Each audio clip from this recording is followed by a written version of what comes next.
ልብን የሰራው እግዚአብሔር ነው። ልብን የሚያውቀው የልብ ወዳጅ አይደለም። ልብን የሚያውቀው እናት አይደለችም። ልብን የሚያውቀው አባት አይደለም። ልብን የሚያውቁት እምወዳቸው እህቶቼም አይደሉም። ልብን የሚያውቅ መድኃኔዓለም ነው። ሄደሽ ውሽቅት ያለሽ ልቤን አየኸው እዛች ልቤ ጋር እኮ እዛች ጋር እኮ አመመኝ። ምክንያቱም ልብ የሚያክሙ ስፔሻሊስቶች ጋር ብትሄጂ የልብ ጉዳትን አያክሙ።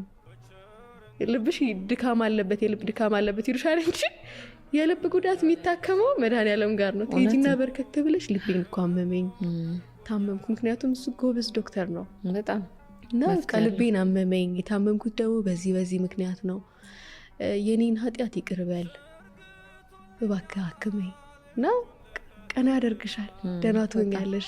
እና እኔ በዘመኔ እግዚአብሔርን ሳስብ አድኖኛል እላለሁ እና ከብዙ ነገር አድኖኛል፣ ከሞት አድኖኛል፣ ከስብራት አድኖኛል። እና ተይዚ ተደበቅኩ እና ውሽቅ ብዬ አልቅሺ አባብሎኝ ጨርሺ ተነሳው።